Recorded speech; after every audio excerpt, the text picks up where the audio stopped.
میں تو جب بھی سورہ یوسف پڑھتا ہوں نا جی تو دل کی دھڑکن تیز ہو جاتی ہے، رکت طاری ہو جاتی ہے. یہ ایک ایسی صورت ہے جتنی بار آپ اسے سنیں تو آپ ایک وکھرے جہاں میں داخل ہو جاتے ہیں. کیا سوز و گداز ہے ایک شخص جو اللہ کا پیغمبر ہے، اسے اپنے بھائیوں سے تکلیف اٹھانی پڑ رہی ہے جو کہ خود ایک پیغمبر کی اولاد ہے، کافر بھی نہیں ہے، اور پھر اللہ تبارک و تعالیٰ انہیں کہاں سے اٹھا کر اس وقت کی جو سب سے بڑی آپ سمجھ لیں امپائر تھی، اس کی سب سے کریٹیکل پوسٹ کے اوپر پہنچا دیتے ہیں. اور بیسیکلی اس میں نبی الاسلام کو بھی تسلی تھی کہ آج تو آپ کو مشرکین عرب کی تکلیفیں اٹھا کر مکے سے مدینے ہجرت کرنی پڑ رہی ہے، لیکن ایک دن آئے گا کہ آپ فاتح کی حیثیت سے مکے میں واپس آئیں گے. جس طرح آپ کے قبیلے کے لوگوں نے، قریش نے، جو اعلان نبوت سے پہلے آپ سے اتنی محبت کرتے تھے کہ آپ کو صادق اور امین کہتے تھے، اس لیول پہ آپ سے دشمنی نبھائی کہ آپ کو اپنا علاقہ چھوڑنا پڑ گیا. ایک دن آئے گا انہی لوگوں میں آپ فاتح بن کر آئیں گے، اور اس وقت آپ بادشاہ ہوں گے، اللہ کے خلیفہ ہوں گے، اختیار آپ کے پاس ہوگا. جس طرح کہ یوسف علیہ السلام کو ان کے بھائیوں سے تکلیف پہنچی اور انہوں نے ان کو بیچ دیا، وہ غلامی کی زندگی انہیں گزارنی پڑی، اس کے بعد جیل کی زندگی، اور الٹیمیٹلی اللہ تعالیٰ نے انہیں مصر میں آپ سمجھ لیں بے تاج بادشاہی بنا دیا. لیکن وہاں پہ بھی اینڈ رزلٹ کیا نکلا؟ لا تثریب علیکم اليوم، آج کے دن میں تم پہ کوئی گرفت نہیں کروں گا. اور یہاں پر بھی نبی علیہ السلام بھی جب آپ کو پتا ہے مکے میں داخل ہوئے تو آپ نے وہی الفاظ دہرائے جو یوسف علیہ السلام نے دہرائے تھے، لا تثریب علیکم اليوم، آج میں تم پہ کوئی گرفت نہیں کروں گا. یار یہ اخلاقیات پیغمبروں کے ہی ہوتے ہیں، یہ حوصلہ پیغمبروں کے اندر ہی ہوتا ہے. اللہ تعالیٰ ایک خاص انہیں یہ ملکہ دے دیتا ہے، وہ اپنے نفس پر اتنا قابو پا لیتے ہیں کہ اپنے دشمنوں کے لیے اتنا نرمی کا رویہ تمام اختیار کے باوجود، یہ نبیوں کا ہی خاصہ ہے. اللہ تعالی ہمیں بھی اس طرح کے اخلاق میں سے حصہ عطا فرمائے، آمین. اچھا، ایران والوں نے یوسف علیہ السلام کی پوری یہ جو بایوگرافی سورہ یوسف میں آئی ہے، اس کے اوپر ایک تفصیلی فلم 45 اقساط کے اوپر بنائی ہے فارسی زبان کے اندر، اور کئی زبانوں میں اس کی ڈبنگ ہو چکی ہے. عربی کے اندر ہو چکی ہے ڈبنگ، اردو زبان کے اندر پیغام والے جو ہیں کراچی کے پروفیشنل ڈبنگ انہوں نے کی ہے. آپ کو لگتا ہی نہیں ہے اردو میں فلم بنی ہے یا فارسی میں، اتنی پروفیشنل اس کی ڈبنگ ہے. اس میں انہوں نے وہ پورے حالات و واقعات فلمائے ہیں اور آپ کو اس زمانے میں پہنچا دیا. آپ یوسف علیہ السلام کے جو قید کے سال ہیں نا، وہ آپ کو بس وہ اس فلم کو دیکھ کے اندازہ ہوگا کہ یہ کیا تکلیف ہے جو انہوں نے کاٹی ہے. اور ایک چھوٹے سے بچے نے جو تکلیفیں اپنے بھائیوں سے کاٹی، ایسا بچہ کہ جس کی ماں بھی فوت ہو چکی ہے. میں کہتا ہوں نہیں، وہ فلم تو آپ جتنی بار دیکھیں، وہ ڈرامہ سیریل، انسان کے آنسو نہیں رکتے جس پرفیکشن کے ساتھ انہوں نے اسے فلمایا. اور ریالٹی تو اس سے بھی زیادہ دردناک ہوگی. تو ظاہر ہے اب یہ ایک فلم بن چکی ہے، اور میں نہیں سمجھتا کہ وہ مسلمان جو روزانہ ہالی ووڈ یا بالی ووڈ کی فلمیں دیکھ کر سوتے ہیں، ان سے یہ ڈرامہ سیریل مس ہو جائے. انہیں ضرور دیکھنی چاہیے. اور توحید جس طریقے سے انہوں نے اس میں بیان کی ہے، کمال کی توحید بیان کی ہے. چند ایک جگہوں پہ آپ کو اختلاف ہو سکتا ہے، لیکن اوورآل جس طریقے سے انہوں نے اسے فلمایا، ایک صحیح ایمان جو ایک مسلمان کے دل میں جاگزی ہونا چاہیے، وہ انہوں نے واقعی اس کے اندر فلما دیا. میں شروع میں ایک بلو پرنٹ کے طور پر سورہ یوسف میں جو یوسف علیہ السلام کی بایوگرافی آئی ہے وہ بیان کر دیتا ہوں، مختصر سی. تفصیلی میں نہیں کروں گا تاکہ آپ کا ٹیسٹ خراب نہ ہو. پھر آپ جب ان آیات سے گزریں گے تو آپ اس ٹیسٹ کو فیل کریں گے. یوسف علیہ السلام چونکہ حضرت یعقوب علیہ السلام کے بیٹے تھے، اور ظاہر ہے کہ ان کی لیگیسی کو آگے کسی نے تو لے کے چلنا تھا. یوسف علیہ السلام کہ 11 بھائی تھے، ان میں سے ایک بنیامین تھے، جو ایسے بھائی تھے کہ ماں اور باپ دونوں کامن تھے، اور باقی جو 10 بھائی تھے وہ دوسری والدہ سے تھے ان کے، وہ خالہ بھی لگتی تھی ان کی، یوسف علیہ السلام کی، اور ظاہر ہے کہ ماں بھی تھی کیونکہ ان کے والد نے ان سے نکاح کیا ہوا تھا۔ 10 بیٹے اس ماں سے تھے، 2 یہ تھے، اور آپس میں ان کا ایک حسد والا معاملہ ہو گیا شیطان کی وجہ سے، ظاہر ہے کہ اب باپ کی لیگیسی کو کس نے آگے لے کے چلنا ہے، وہ ظاہر ہے وہ تو باپ نے تو ڈیسائیڈ ہی نہیں کرنا، وہ تو اللہ نے ڈیسائیڈ کرنا ہے۔ اب یوسف علیہ السلام کو اللہ تعالیٰ نے ایک خواب دکھایا، اور خواب انبیاء کے حق میں وحی الہی ہوتا ہے۔ بخاری مسلم میں حدیث ہے کہ خواب نبوت کا 46واں حصہ ہے۔ حضرت ابراہیم علیہ السلام کو بھی خواب میں ہی دکھایا گیا تھا، سورہ صافات میں آتا ہے کہ میں اپنے بیٹے کی قربانی کر رہا ہوں، اسی لیے انہوں نے اسے ایگزیکیوٹ کرنے کی کوشش کی اور اللہ تعالیٰ نے فدیہ بھیج دیا، لیکن ایگزیکیوٹ اتنی بڑی ایکٹیویٹی کو کرنا کہ بیٹا قربان کرنا، اسی لیے تھا کہ وہ وحی الہی تھا۔ یوسف علیہ السلام کو اللہ تعالیٰ نے چھوٹی عمر کے اندر ہی 10-12 سال کی عمر میں ہی یہ خواب دکھایا کہ 11 ستارے اور سورج اور چاند انہیں سجدہ کر رہے ہیں۔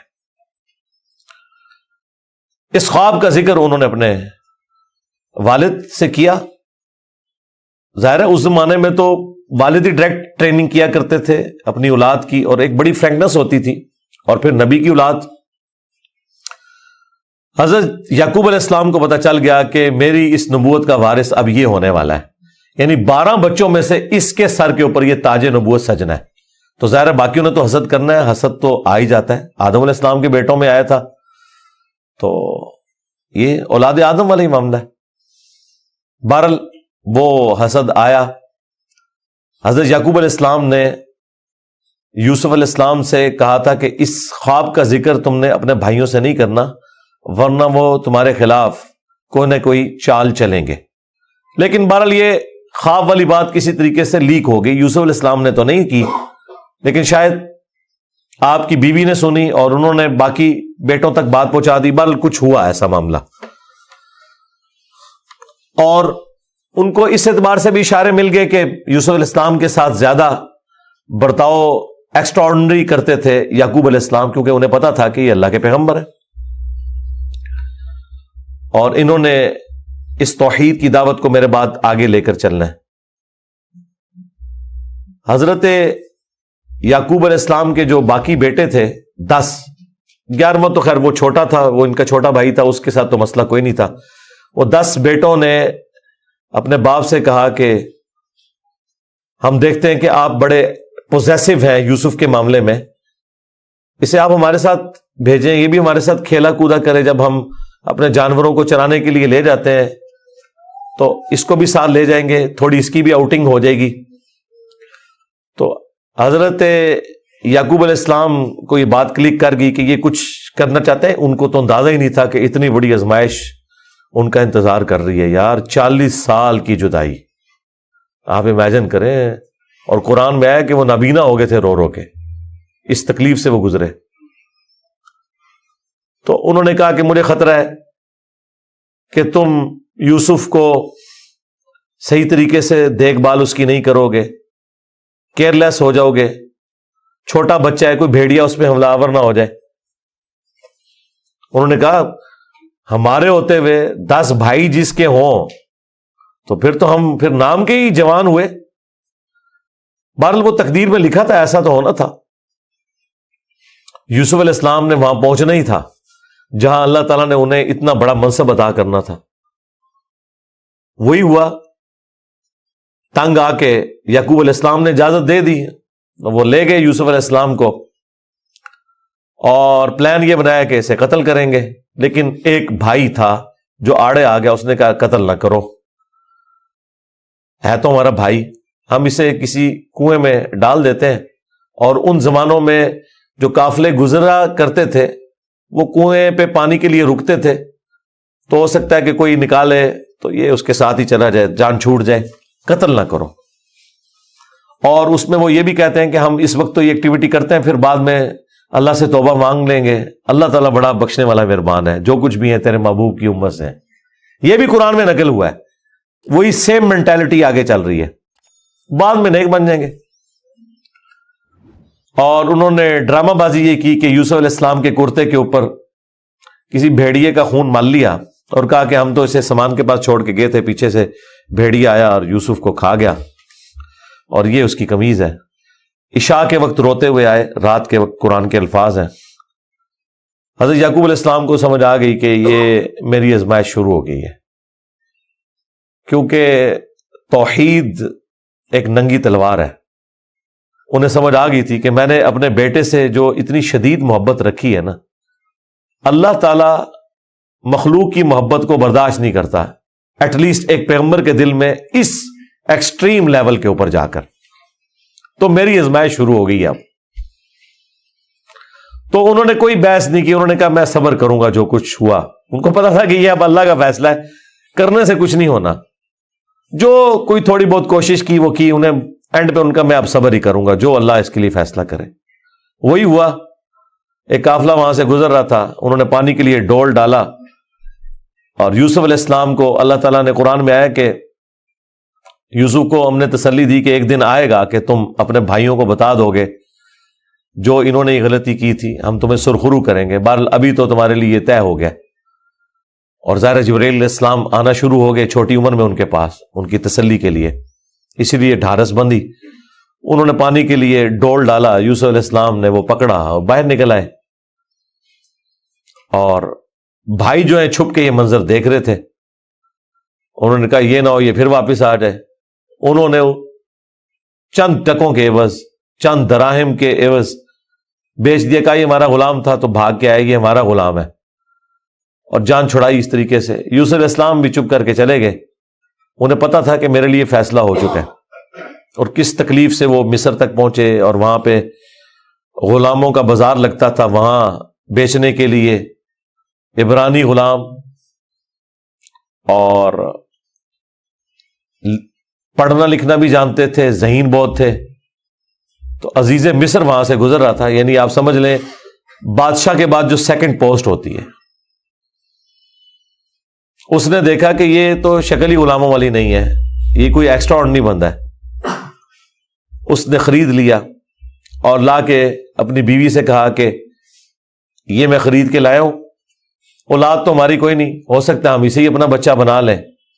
اور یوں یوسف علیہ السلام کہاں دور دراز کے شام کے علاقے جو سویلائزڈ بھی نہیں تھا، بھیڑ بکریاں چرانے والے بدو لوگوں میں سے اٹھ کے اس وقت کی سب سے سویلائزڈ حکومت مصر کی، فرعونوں کی حکومت، آج تک آپ یہ اہرام مصر گیزا کے جو ہے پیرامڈز یہ دیکھ رہے ہیں، یہ ان لوگوں نے تعمیر کیے ہوئے ہیں۔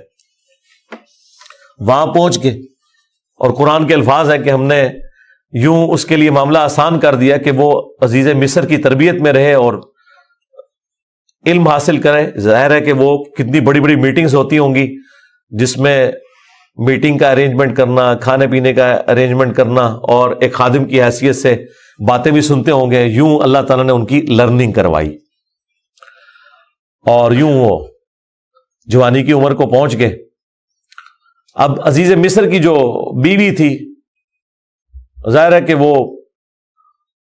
ادھر کا جو ماحول تھا ایک بے حیائی کا، اس کا وہ شکار تھی۔ وہ صرف وہ نہیں تھی، باقی عورتیں بھی تھیں۔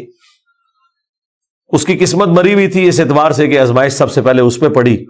یوسف علیہ السلام کو اللہ تعالیٰ نے حسن دیا ہوا تھا، تو وہ ان پہ فریفتہ ہو گئی، اور اس نے کوشش کی کہ انہیں برائی پر آمادہ کرے۔ دروازے بند کر دیے، قرآن کے الفاظ ہیں، برائی کی طرف بلایا۔ پہلے بلایا تو کسی اور کام سے تھا، اور اللہ تعالیٰ نے قرآن میں کہا کہ اس عورت نے یوسف کا قصد کیا، یوسف بھی قصد کر لیتا اگر اپنے رب کی نشانی نہ دیکھ لیتا، برہان۔ اور وہ نشانی قرآن میں نقل نہیں ہوئی، اسرائیلی روایتوں میں ملتا ہے کہ ان کو ان کے والد یعقوب علیہ السلام کی شبیہ دکھائی گئی، جو کہ یوں انگلی سے اشارہ کر رہے تھے کہ بیٹا یہ کام نہیں کرنا، اس طرف نہیں آنا۔ تو وہ بچ کے، ظاہر ہے اللہ نے فرمایا کہ یہ ہمارے مخلص بندے تھے، یعنی مخلص چنے ہوئے. ایک لفظ ہے مخلص جو اخلاص شو کرتا ہے، ہم مخلص ہونے کی کوشش کرتے ہیں، لیکن مخلص پیغمبر ہوتے ہیں جنہیں اللہ اپنے لیے خالص کر لیتا ہے. اللہ نے کہا ہم نے بچایا، یعنی انبیاء بھی جو بچتے ہیں نا برائیوں سے، وہ اللہ کی مدد کی وجہ سے. بہرحال اس تکلیف سے وہ گزرے، خبر لیک ہو گئی، کیونکہ جب اس نے قصد کیا تو یوسف علیہ السلام بھاگے. اللہ تعالیٰ نے معجزانہ طور پر وہ دروازے کھول دیے، اور یہ سین جس طریقے سے انہوں نے فلمایا ہے پہنچا دیا جی انہوں نے اس جگہ پہ، اس فلم کے اندر ایران والوں نے. بہرحال قرآن کے الفاظ ہیں، جب وہ دروازے کے اوپر پہنچے تو وہاں سے عزیز مصر آ گیا، اور پیچھے عورت بھی ہے، تو اسے بھی شک پڑ گیا. وہاں پہ کوئی سیانہ بندہ تھا جس نے کہا کہ یہ دیکھو کہ اگر یوسف کی قمیض آگے سے پھٹی ہوئی ہے تو یوسف جو ہے وہ مجرم ہے، اور اگر یہ پیچھے سے پھٹی ہوئی ہے تو پھر وہ عورت مجرم ہے. کیونکہ یوسف علیہ السلام بھاگے تھے، اس نے پیچھے دوڑ لگائی ان کو پکڑنے کے لیے، تو پیچھے سے قمیض پھٹی ہوئی تھی اور وہ پیچھے سے پھٹی نکلی. ایران والوں نے فلم میں یہ فلمایا کہ وہ ایک شیرخوار بچہ بول اٹھا، لیکن یہ دور کی بات ہے. اگر یہ واقعہ ہوا ہوتا تو سارے کے سارے یوسف علیہ السلام کو اسی وقت نہ مان لیتے کہ یہ تو کوئی عام انسان نہیں ہے. مجھے لگتا ہے کوئی سمجھدار آدمی تھا جس نے مشورہ دیا، اور یہ لاجیکل بھی تھا. تو عزیز مصر کو پتہ چل گیا کہ اس عورت کی چال ہے، پھر بھی وہ باز نہیں آئی. جب اس کی خبر لیک ہوئی تو اس نے کہا میری تو دم کٹ گئی ہے، میں اب ساری عورتوں کی دم کٹواؤں گی. اس نے وہ جتنی بڑے اشرافیہ وہاں مصر کا تھا ان ساری عورتوں کو دعوت پہ بلایا، اور سب کے ہاتھ میں ایک ایک چھری دے دی، قرآن کے الفاظ ہیں، اور ایک ایک سیب دیا، اور یوسف علیہ السلام کو کہا کہ ان عورتوں کے سامنے آؤ. تو قرآن کے الفاظ ہیں کہ جب یوسف علیہ السلام ان کے سامنے آئے تو عورتوں نے بے خیالی میں وہ کاٹتے ہوئے سیب کو اپنی انگلیاں بھی کاٹ لی. کاٹنے سے مراد یہ نہیں کہ وہ کٹ کے لادا ہوگی، مراد یہ کہ اس پہ تھوڑا بہت زخم آیا. یہ اتنا نہیں ہے کہ وہ انگلیاں ٹوٹ ٹوٹ کے کوئی لادا ہو گئی تھی، یا کوئی ساری عورتوں نے یہ سب کچھ کر لیا. ڈاکٹر سرار صاحب نے اس کی اچھی توجیہ بیان کی ہے کہ ہو سکتا ہے کہ کسی عورت کی انگلی زخمی ہو، اور یوسف علیہ السلام جو کہ غلام تھے وہ اس کی طرف متوجہ ہوں کہ میں اس کو پٹی کر دوں یا اس کے لیے کچھ ارینجمنٹ کروں، تو باقی عورتوں نے یوسف علیہ السلام کو اپنی طرف اٹریکٹ کرنے کے لیے جان بوجھ کے خود ہی اپنی انگلی کاٹی ہو کہ تاکہ وہ متوجہ ہوں. کوئی بہرحال اس طرح کا سلسلہ ہوا ایک ایکسٹرا آرڈنری. اور جب یہ حالت ہوئی تو اس نے پھر کہا کہ ہاں یہ تھا جس کے لیے تم مجھے بات کر رہی تھی، تم لوگ بھی تو اس میں گرفتار ہو گئے. اور پھر اس کی ڈٹائی ہے، اس نے کہا کہ میں اسے برائی کی طرف بلا رہی ہوں، اگر اس نے یہ میری بات نہ مانی تو میں اسے جیل میں ڈلوا دوں گی.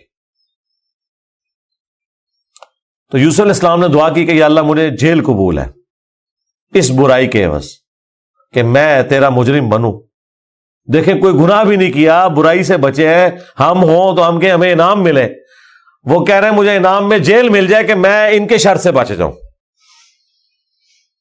بہرحال پھر وہ بہانہ کر کے ان عورتوں نے جھوٹے الزامات لگا کے یوسف علیہ السلام کو جیل میں ڈلوا دیا. یوسف علیہ السلام بھی راضی تھے، ٹھیک ہے چلے گئے. آلموسٹ 9 سے 10 سال تک وہ جیل میں رہے، اور وہ جیل کا جو انہوں نے سین فلمایا ہے وہ بندہ دیکھ نہیں سکتا. جو وہاں پہ کسپرسی کی حالت تھی بہرحال انہوں نے گزاری، لیکن آپ کے اخلاق سے متاثر ہو کے دعوت توحید بھی وہاں پہ پہنچی. اور اسی دوران 2 ایسے قیدی تھے کہ ان دونوں نے الگ الگ خواب دیکھے، اور انہوں نے یوسف علیہ السلام سے کہا کہ آپ اچھے بھلے معلوم ہوتے ہیں، اگر آپ تعبیر بتا سکتے ہیں. انہوں نے کہا میں اس کی تعبیر جو بتاؤں گا وہ تعویل ہوگی، پھر وہ مقدر ہو جائے گی. اور وہ خواب انہوں نے اپنا بیان کیا. ایک نے خواب یہ بیان کیا کہ میں نے یہ دیکھا کہ میں اپنے رب یعنی اپنے اس بادشاہ کو شراب نچوڑ کے دے رہا ہوں.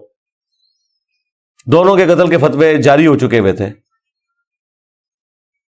تو یوسف علیہ السلام نے اسے کہا کہ تم عنقریب چھوٹ جاؤ گے. دوسرے نے دیکھا کہ میرے سر کے اوپر روٹیوں کا ایک ٹوکرا ہے اور اس سے جانور پرندے کھا رہے ہیں، تو انہوں نے کہا تم سولی دیے جاؤ گے اور تمہاری لاش سے جانور کھائیں گے. اور وہی ہوا. اور قرآن کے الفاظ ہیں کہ جسے نجات ملنے والی تھی اسے یوسف علیہ السلام نے کہا کہ جب تم چھوٹ جاؤ تو اپنے بادشاہ سے میرا ذکر کرنا کہ میرے ساتھ یہ زیادتی ہوئی ہے. لیکن قرآن کے الفاظ ہیں کہ شیطان نے وہ ذکر بھلا دیا. ظاہر ہے اللہ نے تو کوئی اور ہی فیصلہ کیا ہوا تھا. اور یوں آلموسٹ 9 سے 10 سال ان کے جیل میں کٹ گئے, یہاں تک کہ اس بادشاہ کا جو بیٹا ہے وہ تخت نشین ہوا اور اس نے خواب دیکھا. ظاہر بادشاہ کو اللہ تعالیٰ اس طرح کے خواب دکھایا کرتا تھا. مخلوقات کو دیکھنے کی ذمہ داری اللہ تعالیٰ نے بادشاہوں کے اوپر ہی رکھی ہوئی ہے جو ان کے انڈر رعایا ہے. کہ 7 دبلی پتلی گائے جو ہیں وہ نیل سے نکل کے 7 موٹی گایوں کو کھا رہی ہیں, اور 7 خشک بالیاں ہیں اور 7 جو ہیں وہ ہری بالیاں ہیں. اب یہ بڑا ایک ایکسٹراڈنری خواب تھا. اس نے اپنے وہ سارے تعبیر بتانے والے بلائے, سب کے سب عاجز آ گئے. تو وہ جو چھوٹ چکا تھا ایک قیدی, وہ بادشاہ کا بڑا قریبی تھا جو اسے شراب بنا کے دیتا تھا, اسے یاد آیا کہ ہاں ایک شخص قید میں ہے. اور یاد کب آیا دیکھیں 9-10 سال کے بعد. اس نے کہا میں ایک ایسے شخص کو جانتا ہوں کہ جو آپ کو اس کی تعبیر بتائے گا. تو وہ بادشاہ نے کہا ٹھیک ہے اسے لے آؤ یہاں پہ. یوسف علیہ السلام نے تعبیر بتا دی جو باقی معبر نہیں بتا سکے. بادشاہ کو بھی لگا یہ تعبیر اسی طریقے سے کہ 7 خوشحالی کے سال آئیں گے اور اس کے بعد 7 سال آئیں گے 7 ایئرز قحط سالی کے, جس میں آپ یہ والا غلہ جو سٹور کیا ہوگا وہ استعمال کریں گے, اور پھر اس کے بعد بارش ہوگی. 7 سال تک بارش نہیں ہوگی. اور ان 7 سالوں کے لیے آپ نے اپنی وہ والی گندم سنبھال کے رکھنی ہے جو ان خوشحالی کے 7 سالوں میں خوب پیداوار ہوگی. تو بادشاہ نے کہا انہیں بلا کے لاؤ. انہوں نے کہا نہیں, پہلے میرا وہ مسئلہ حل کریں جو میرے اوپر الزامات لگا کے ان عورتوں نے اندر کیا. پھر بہرحال وہ معاملہ بھی سیٹل ہوا. عورتوں نے مان لیا کہ یوسف علیہ السلام کی کوئی غلطی نہیں تھی. پھر یوسف علیہ السلام عزت کے ساتھ لائے گئے بادشاہ کے پاس, اور انہوں نے خود کہا کہ مجھے وزیر خوراک بنا دے, میں امین بھی ہوں اور ان معاملات کو ہینڈل بھی کر سکتا ہوں. پھر انہوں نے جس طریقے سے ان معاملات کو ہینڈل کیا اور کہا کہ آپ نے گندم کے دانوں کو بالیوں سے باہر نہیں نکالنا. یہ سٹوریج کا طریقہ بھی یوسف علیہ السلام کو اللہ تعالیٰ نے سکھایا. یوں گندم خراب نہیں ہوتی, سال ہر سال آپ استعمال کر سکتے ہیں. آج بھی گندم اسی طریقے سے سٹور ہوتی ہے. اب وہ قحط سالی صرف مصر تک نہیں تھی, شام تک بھی پھیل چکی تھی. اور وہی بھائی بالآخر گندم کی تلاش میں مصر آئے. انہیں تو پتہ ہی نہیں تھا کہ ان کا بھائی یہاں کا بے تاج بادشاہ بن چکا ہے. یوسف علیہ السلام نے انہیں پہچان لیا. ان تو سوچے نہیں تھا کہ یہ سب کچھ ہوا. کوئی اس وقت انٹرنیٹ کوئی اس طرح کی تو چیز ہے ہی نہیں تھی. تو یوسف علیہ السلام نے انہیں غلہ دیا اونٹ بھر کے, اور جاتے ہوئے خادمین کو کہا کہ ان کی جمع پونجی بھی آپ نے ان کے اسی سامان کے اندر رکھ دینی ہے تاکہ یہ متاثر ہوں اور اگلی دفعہ پھر آئیں. اور پھر ان سے انٹرویو کیا تو انہوں نے کہا ہمارے تو اس طرح بھائی ہیں, ایک بھائی ہے وہ ہمارے والد صاحب تو اس کو اپنے سے جدا نہیں ہونے دیتے, اس کے اندر وہ اپنے اس بیٹے کو تلاش کرتے ہیں جسے بھیڑیا کھا گیا تھا, اور وہ بیٹا سامنے تھا. یوسف علیہ السلام کے بارے میں اللہ تعالیٰ فرماتا ہے کہ یوسف علیہ السلام یہ باتیں سن رہے تھے اور دل ہی دل میں کہہ رہے تھے کہ تم ظالم ہو, لیکن اللہ کی طرف سے اجازت نہیں تھی.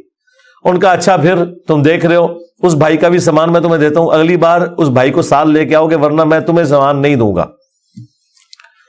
ظاہر ہے کسی بہانے سے تو بلانا تھا نا. اور واپس جب پہنچے انہوں نے دیکھا یہ تو اتنا فیاض بادشاہ ہے, اس نے تو ہماری وہ جمع پونجی جو بھی تھا, کوئی کاٹن لے کے گئے تھے, یا اس وقت تو بارٹر سسٹم ہوتا تھا نا, وہ واپس کر دی ہے. تو اپنے والد سے کہا کہ آپ اپنا وہ بیٹا بھی بھیجیں, وہ تو بڑا اچھا بادشاہ ہے. تو ان کا نا ایک دفعہ تم اسی کے بھائی کو لے گئے تھے, وہ واپس نہیں آیا, اس کو تو میں اب الگ نہیں کروں گا. ان کا ابا جی پھر بھوکے ہی مریں گے.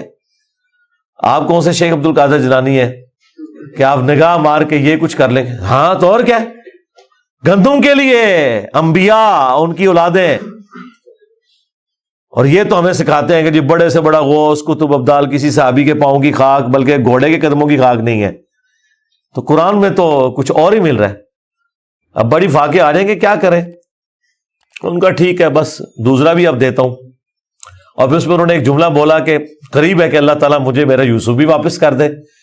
انہیں پتا چل گیا کہ ابھی بھی میری آزمائش باقی ہے. میں نے یوسف کو بنیامین میں تلاش کرنا شروع کر دیا تھا. ابھی بھی وہ والی کامل توحید جو اللہ کو ریکوائرڈ ہے نا, جو پیغمبر سے ریکوائرڈ ہے, ایکسٹرا آرڈنری, والذین آمنوا اشد حبا للہ, اس کا بھی اعلیٰ ترین درجہ. تو انہوں نے کہا بہرحال مجھ سے پکا عہد کرو کہ اس بھائی کو واپس لے کے آؤ گے یہاں تک کہ سارے قتل ہو جاؤ, پھر تو معافی ہے, ادروائز تم لوگ زندہ واپس آئے اور اس کو نہ لائے میں تمہیں معاف نہیں کروں گا. ان کا جی ابا جی عہد کرتے ہیں جی, بے فکر ہو جائیں آپ, ایسے ہی ہوگا. لے گئے. اب وہاں تو یوسف علیہ السلام نے پلان کیا تھا, جاتے ہی انہوں نے بنیامین کو تو اپنے پاس بلا کے کہا کہ میں تیرا وہ گم شدہ بھائی یوسف ہوں, بلکہ ان کی نظر میں تو وہ سمجھ لیں فوت ہی ہو چکے تھے. اور کہا کہ اپنے بھائیوں کو نہیں بتانا تم نے, میں ایک طریقے سے تمہیں یہاں روکوں گا کیونکہ بادشاہ کے قانون میں تمہیں روک نہیں سکتا. تو اس کے لیے قرآن میں الفاظ ہیں کذالک کدنا لی یوسف, ہم نے یوسف کو یہ تدبیر سکھائی تھی, ایک ہیلا سکھایا کہ وہ بادشاہ کا ایک قیمتی پیالہ تھا جو بنیامین کے سامان میں انہوں نے واپسی پہ رکھوا دیا, اور جب وہ واپس جانے لگے تو پیچھے سے آواز لگائی گئی قافلے والوں تم چور ہو. اور یوسف علیہ السلام کو پتا تھا کہ بنی اسرائیل میں چوری کی سزا یہ ہے کہ وہ شخص پھر غلام بن جاتا ہے جس کی اس نے چوری کی ہوتی ہے.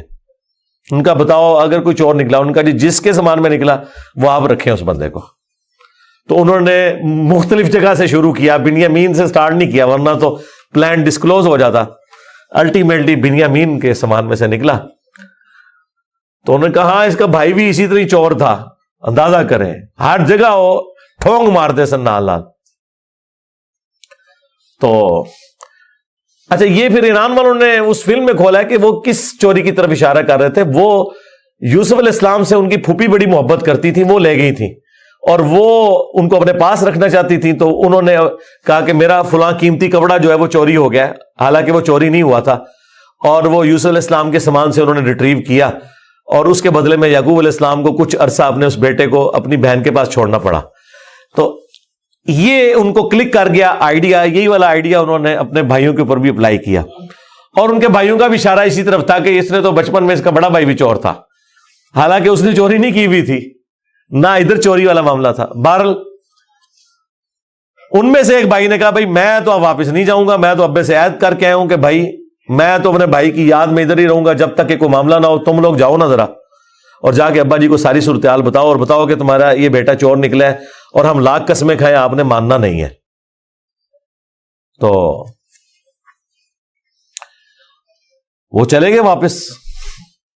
پھر حضرت یعقوب علیہ السلام نے ایک خط روانہ کیا, ریکویسٹ بھیجی عزیز مصر کو. انہیں تو نہیں پتا تھا کہ ان کا بیٹا ہی ہے, اور وہ بڑے دردناک انداز میں انہوں نے اس فلم میں فلمایا ہے.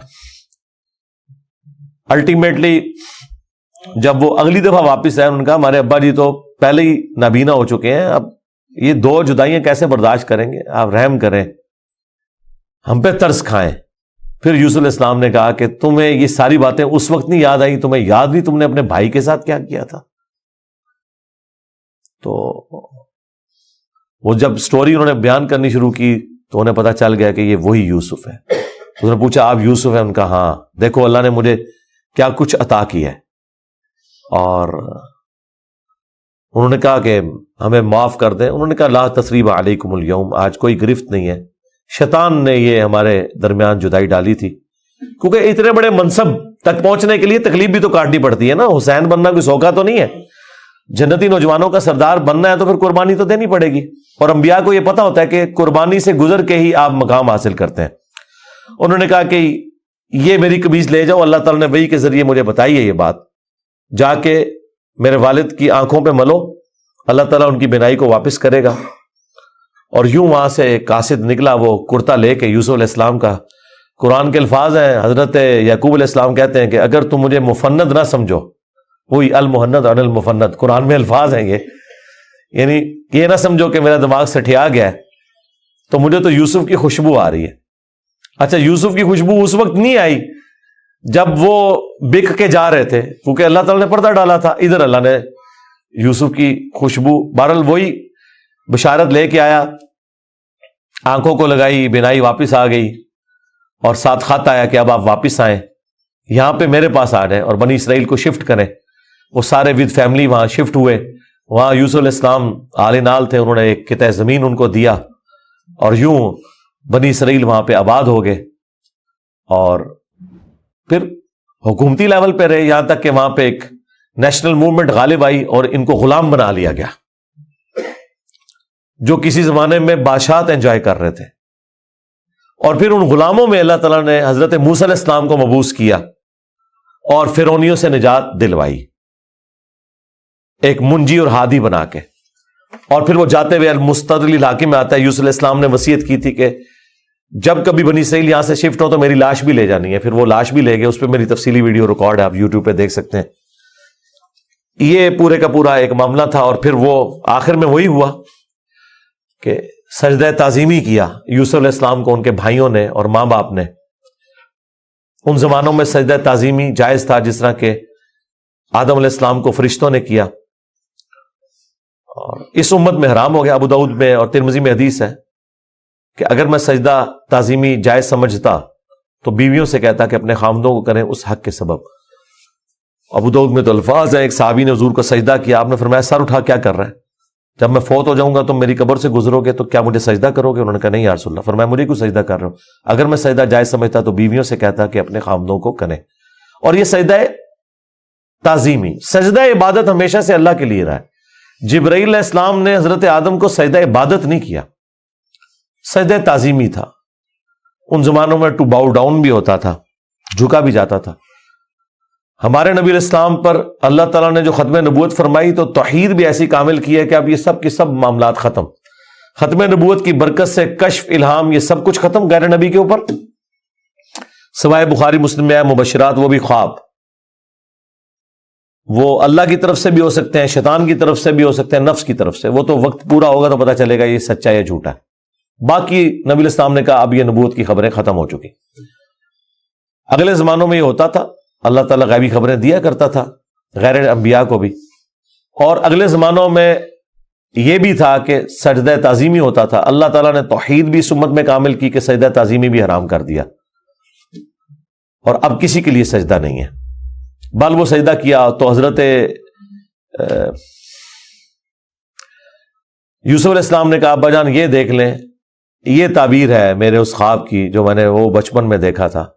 سرکار وہ خواب بڑا دیکھا ہے، وہ تعبیر ہونے اس کا مزہ لوٹنے کے لیے 40 سال کی مشقت، جدائی، وہ بڑی تکلیف دہ چیز ہے۔ وہ جو آخری سین انہوں نے فلمائے ہیں نا، یعقوب علیہ السلام اور یوسف علیہ السلام کی جو ملاقات والا سین ہے، وہ بندہ دیکھ نہیں سکتا۔ اس زمانے میں انہوں نے پہنچا دیا جی، جو ایران والوں نے وہ ڈرامہ سیریل بنائی ہے 45 اقساط کے اندر۔ بہرحال الٹیمیٹلی اللہ تعالیٰ نے اس سے نبی علیہ السلام کو بھی بتایا کہ اگر آپ اس تکلیف سے گزر رہے ہیں نا تو یوسف علیہ السلام نے بھی تکلیف کاٹی۔ ہمارے نبی کی تکلیف پھر اس لیول پہ نہیں گئی، اللہ تعالیٰ نے 8 سال کے اندر ہی فتح مکہ کروا دیا۔ لیکن بہرحال انبیاء کو کیسی کیسی تکلیف اٹھانی پڑتی ہیں، یہ واقعات سننے میں بڑے انٹرسٹنگ تو فیل ہو رہے ہیں، لیکن جب آپ وہ فلم دیکھیں گے نا تو آپ کو اندازہ ہوگا کہ جس پہ یہ گزر رہی تھی اس کے لیے کتنی تکلیف دہ چیز تھی، ایک ایک لمحے پہ تکلیف جوڑی ہوئی تھی، اس کو ہم امیجن بھی نہیں کر سکتے۔ آج بات کرنا آسان ہے، اللہ تعالیٰ نے انبیاء کرام علیہ السلام کو تکلیف سے گزار کر مرتبہ دینا ہوتا ہے۔ ہمارے نبی علیہ السلام کو بھی اللہ تعالیٰ نے اتنا جو اعلیٰ مقام عطا فرمایا تو اس کے اگینسٹ پھر انہیں تکلیف بھی برداشت کرنی پڑی۔